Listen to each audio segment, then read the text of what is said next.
Hey guys, welcome back to the Jazz Diaries. और आज हम करने वाले हैं सफ़र, वो भी एसी ट्रेन में, और जाने वाले हैं बॉम्बे टू बेंगलुरु।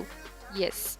तो यहाँ पे मैं आपको बताने वाली हूँ कि ट्रेन का सफ़र कैसा रहता है, क्या डिफरेंसेस हैं ट्रेन में, और कैसे रही मेरी यात्रा, और कैसे आपको ट्रैवल करना है। तो इस तरीके से आपको व्यू मिल जाएगा। जैसे ही आप ट्रेन में बैठते हैं, आपका कंपार्टमेंट और सीट नंबर देख के आप अपनी सीट पे बैठ सकते हैं। इस तरीके से आप नज़ारे देखते हुए अपनी ट्रेन की यात्रा कर सकते हैं, और बहुत ही अमेजिंग व्यू है। अपार्ट फ्रॉम दिस, अब मैं आपको दिखाने वाली हूँ यहाँ पे एसी कोच। एसी कोच यानी कि मेरा भी एसी ही कोच है, बट यहाँ पे मैं सेकंड क्लास का कंपार्टमेंट आपको दिखा रही हूँ, जहाँ पे आपको इस तरीके से फैसिलिटी मिल जाती है विद कर्टेन्स। और ये है फर्स्ट क्लास का कंपार्टमेंट, यानी कि जो भी टिकट्स आप बुक करते हैं जिनका प्राइजेस काफ़ी हाई होता है, 4,000 टू 5,000 रुपीज़, उसमें आपको फैसिलिटीज़ भी उस लेवल की मिलती है। यानी कि पूरा आपको एक कैबिन मिल जाता है, जिसमें आप अपनी फैमिली या फ्रेंड्स जो इनके साथ भी जा रहे हैं, आप इजीली अपना टाइम स्पेंड कर सकते हैं एज अ रूम। एंड ये वाला जो सेक्शन है एसी वाला, उसमें आप देख सकते हैं इसमें इतनी ज़्यादा सेपरेट फैसिलिटी नहीं है, बट ये एसी की वजह से आपको जो ट्रैवल है उसमें कोई दिक्कत नहीं होती, और आपका जो जर्नी है वो कंफर्टफुल होता है।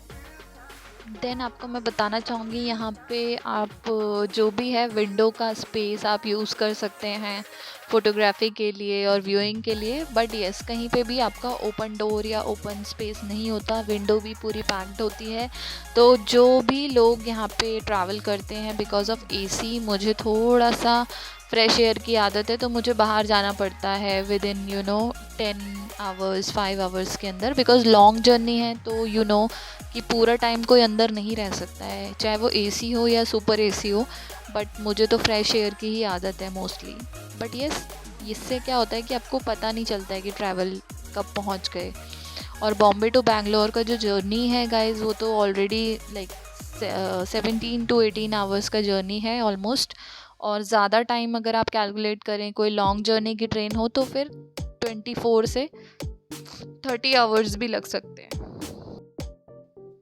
अब मैं आपको बताना चाहूँगी कि ये देखिए, जैसे कि मैंने आपको बोला था मुझे फ़्रेश एयर की आदत है, तो मैं फ़्रेश एयर लेने आ चुकी हूँ बाहर। और ये है एक स्टेशन जो कि साउथ इंडियन स्टेशन है, यानी कि इंडियन तो है बट साउथ का है, तो मुझे एग्जैक्टली नहीं पता कि कौन सा है। बट हाँ, जर्नी के दौरान ये देखिए आप, इस तरीके से हम स्टेशन पे पहुँच गए हैं फाइनली। और ये हमारी यात्रा संपन्न हुई आफ्टर 18 आवर्स लॉन्ग जर्नी। तो ये जो ट्रेन है वो है सोलापुर मुंबई बेंगलुरु वाली ट्रेन, जिसका नाम है उद्यान एक्सप्रेस। आप भी ट्रैवल कर सकते हैं, काफ़ी अच्छी और कंफर्टेबल ट्रेन है ये।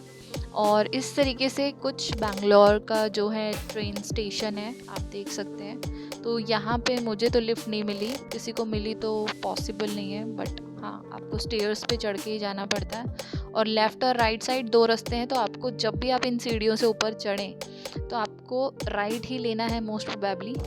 राइट में निकलते ही आपको ये फूड ट्रैक IRCTC मिल जाता है, जहाँ पे आपको काफ़ी अच्छी क्वालिटी में फ़ूड मिल जाएगा with good budget.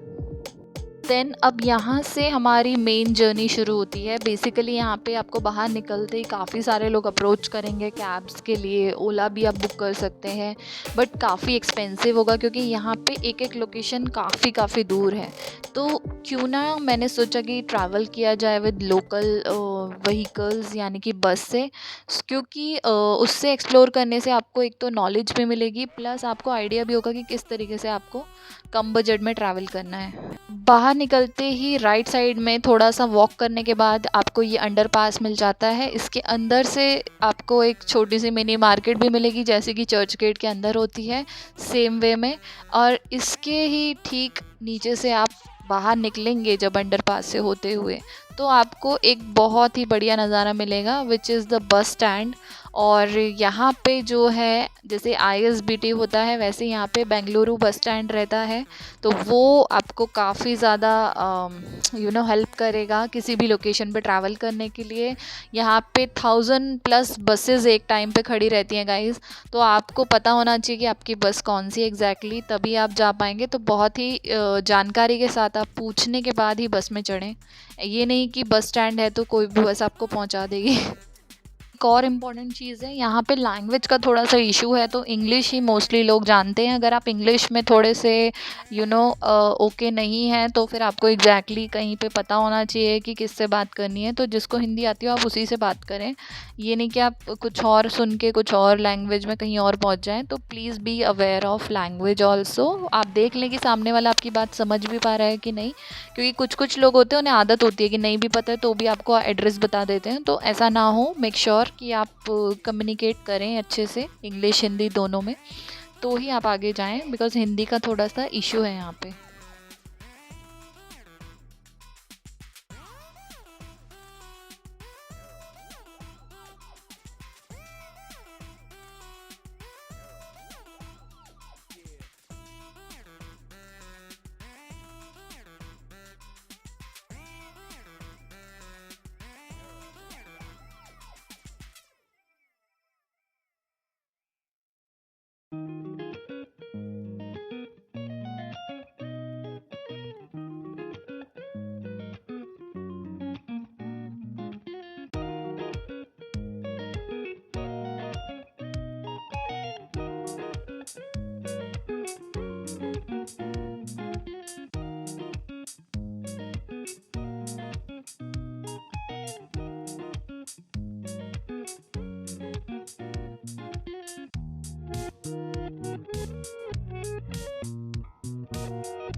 So mainly ये जो व्लॉग है आप सोचेंगे इसमें मैंने क्या दिखाया है, तो बेसिकली कोई भी अगर बॉम्बे से बैंगलोर के लिए ट्रैवल करना चाहता है तो वो इजीली अपना टिकट रिजर्वेशन करके, और वहाँ पे से आपको कोई भी लोकल कैब या टैक्सी लेने की ज़रूरत नहीं है। बहुत ज़्यादा ही हाई प्राइजेज़ में वो लोग रिकमेंड करते हैं आपको, और अगर नए लोग हैं तो और भी ज़्यादा हाई प्राइस बता सकते हैं। सो आप लोकल बसेस जो है, जो भी ट्रांसपोर्टेशंस है वो यूज़ कर सकते हैं किसी भी लोकेशंस के लिए, बट आपको लोकेशन का नाम और एड्रेस इजीली पता होना चाहिए, then you can go by that. Plus additional part is वहाँ पे रैपिडो भी चलता है, ओला भी चलता है, तो आप उसका भी यूज़ कर सकते हैं एक पॉइंट से दूसरे पॉइंट पर जाने के लिए।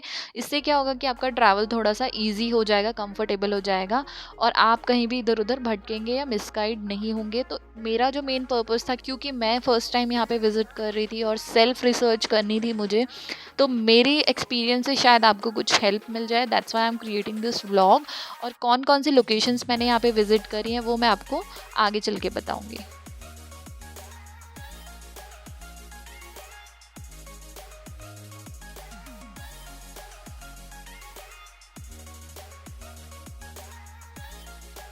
बेसिकली सिटी बहुत स्मार्ट है और अच्छी है, बट हाँ एक ही प्रॉब्लम है लैंग्वेज का, तो वो अगर आप क्लियर कर लेते हैं और सारी इन्फॉर्मेशन लेके चलते हैं तो आपको कोई भी प्रॉब्लम नहीं होने वाली। लोग थोड़े फ्रेंडली हैं, बट येस उनको लैंग्वेज नहीं आती तो वो थोड़े से नॉन फ्रेंडली भी लग सकते हैं आपको। और एक और इम्पॉर्टेंट पार्ट बताना चाहूँगी, अगर आपको ट्रेन की रिजर्वेशन फुल मिल रही है तो फिर आप स्लीपर बस का भी यूज़ कर सकते हैं बॉम्बे टू बैंगलोर ट्रैवल करने के लिए।